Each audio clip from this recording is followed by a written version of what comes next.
Assalamualaikum warahmatullahi wabarakatuh. Pada mata kuliah pengantar ekonomi makro hari ini, materi yang akan kita bahas adalah mengenai perekonomian 4 sektor. Baik, perekonomian 4 sektor adalah kelanjutan dari perekonomian 2 sektor dan 3 sektor. Jadi, pada perekonomian 2 sektor sebelumnya, sektor yang kita bahas hanya rumah tangga dan perusahaan. Lalu, perekonomian 3 sektor yang kita bahas adalah rumah tangga, perusahaan, dan pemerintah. Perlu diingat, pada perekonomian 2 sektor dan 3 sektor itu termasuk perekonomian tertutup. Dan pada perekonomian 4 sektor itu termasuk perekonomian terbuka. Kenapa disebut perekonomian terbuka? Karena pada perekonomian 4 sektor ini sudah ada yang namanya perdagangan internasional, adanya ekspor dan impor. Jadi kita udah masuk ke rancah dunia pada perdagangan internasional dalam bentuk ekspor dan impor, gitu ya. Dalam bentuk ekspor kita menyalurkan barang kita ke luar negeri, dalam bentuk impor kita menerima barang dari luar ke dalam negara kita. Oke, pada perekonomian terbuka atau perekonomian prasektor, kita membahas rumah tangga, perusahaan, pemerintah, dan juga perdagangan luar negeri. Di sini kita akan bahas satu-satu, apa itu peranan rumah tangga, perusahaan, pemerintah, dan juga perdagangan luar negeri. Baik, yang pertama adalah rumah tangga. Rumah tangga adalah kelompok masyarakat yang melakukan kegiatan konsumsi terhadap barang dan jasa untuk memenuhi kebutuhan hidup diri sendiri ataupun keluarga. Nah, pada sektor rumah tangga ini adalah penyedia faktor-faktor produksi yang dibutuhkan oleh perusahaan, seperti tanah, modal, tenaga kerja, keahlian, ya. Nah, dari faktor-faktor produksi tersebut, rumah tangga mendapatkan pendapatan dari itu. Misalnya, yang pertama, dari sewa. Ya, sewa, apa yang disewakan kepada perusahaan? Tempat, tanahnya, land-nya. Itu yang disewakan kepada perusahaan.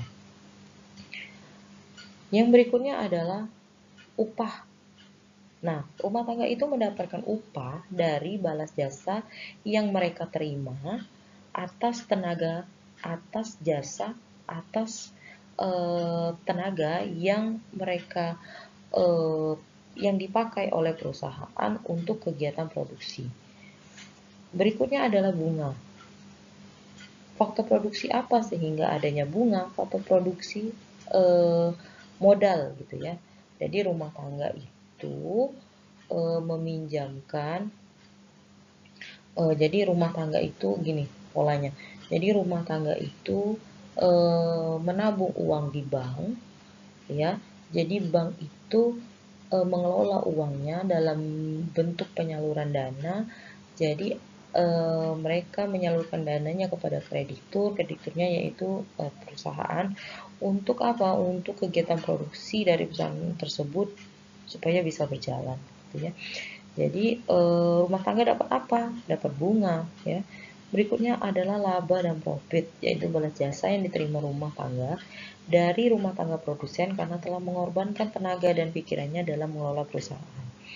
Nah, kalau yang ini faktor produksinya dalam bentuk keahlian atau skill.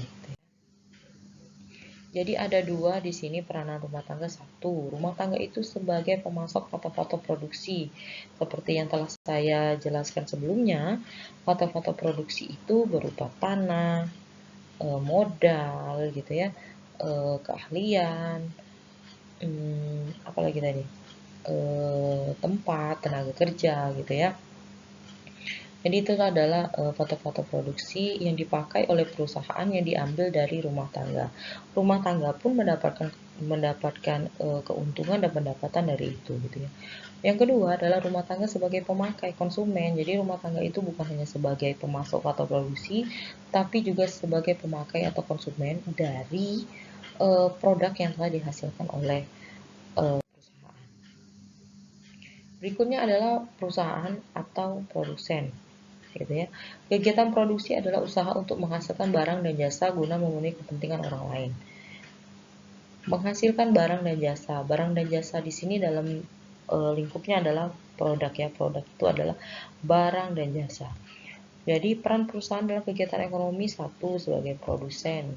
Mereka menghasilkan barang dan jasa yang dibutuhkan oleh rumah tangga, keluarga, pemerintah, bahkan masyarakat luar negeri. Yang kedua adalah sebagai distributor, mereka sebagai rantai penyalur barang dan jasa yang akan disalurkan kepada konsumen. Yang ketiga sebagai agen pembangunan, di mana kegiatan perusahaan sebagai agen pembangunan ditujukan untuk meningkatkan produksi melalui penelitian dan pengembangan. Yang ketiga sektornya adalah sektor pemerintah. Nah, pemerintah di sini peranannya yaitu satu sebagai pengatur. Jadi kegiatan ekonomi itu oleh pemerintah diatur melalui peraturan dan perundang-undangan yang berlaku. Yang kedua adalah pemerintah di sini berperan sebagai pengawas atau pengontrol gitu ya. Jadi kegiatan usaha itu dikontrol oleh pemerintah sehingga bisa berjalan dengan baik. Yang ketiga adalah pemerintah sebagai penguasa.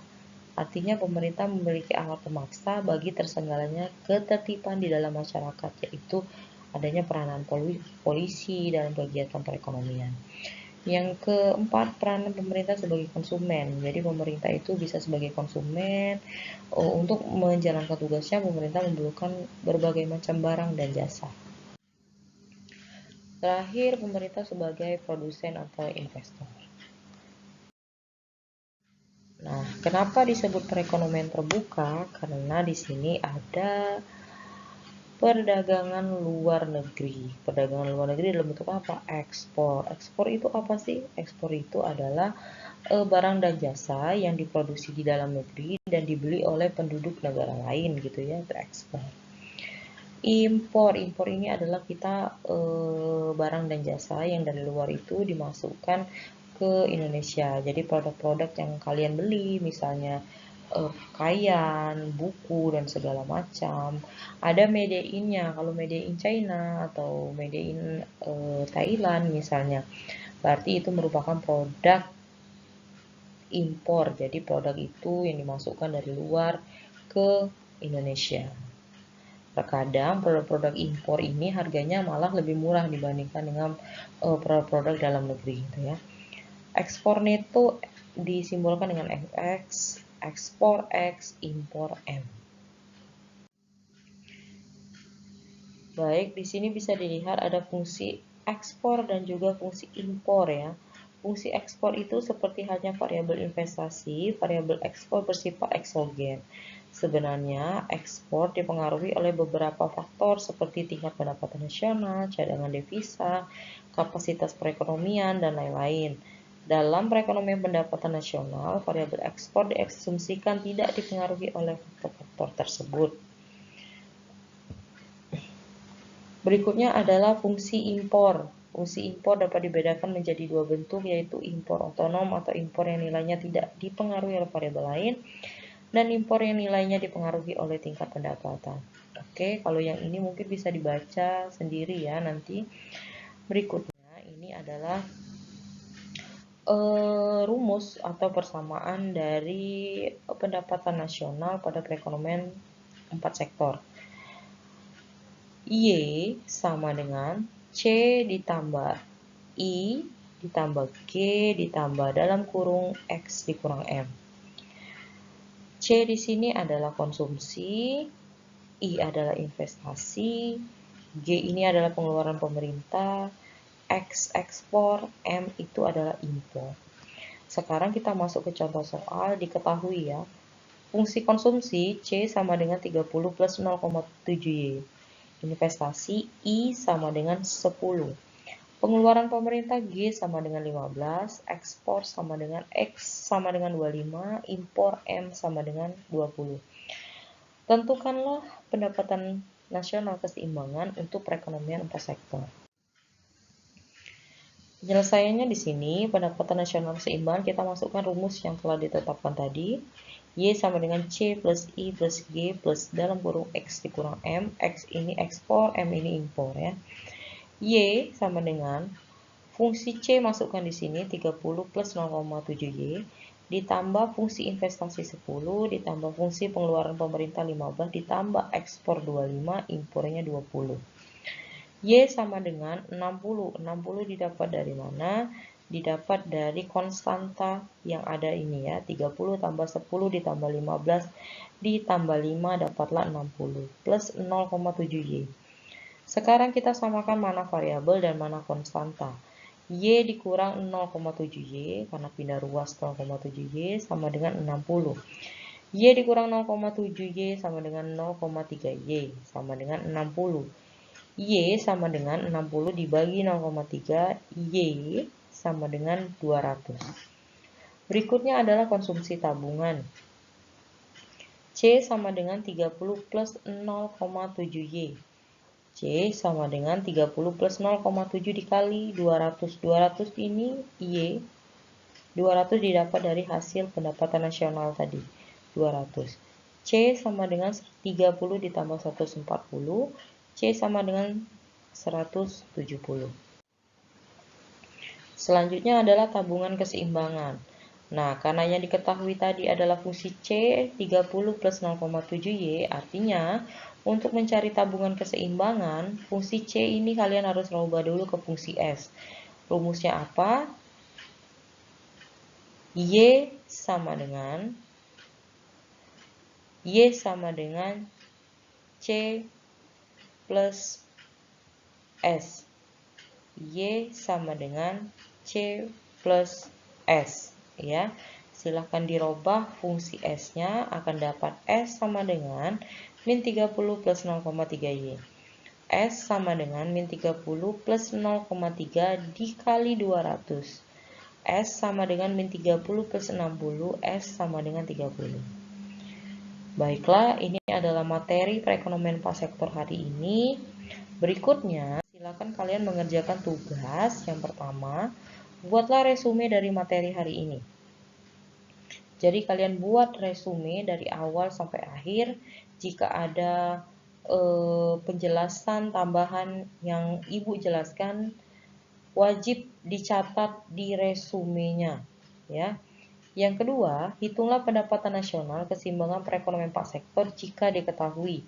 Fungsi konsumsi C sama dengan 70 plus 0,25Y, investasi, pengeluaran pemerintah, ekspor, impor yang sudah diketahui, silakan dimasukkan ke dalam persamaan pendapatan nasional dari rumus yang sudah ada. Oke, jika ada pertanyaan, jika ada yang belum paham, silakan ditanyakan melalui WA group atau japri.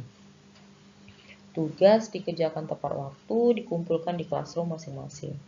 Baiklah, Ibu akhiri. Wassalamualaikum warahmatullahi wabarakatuh.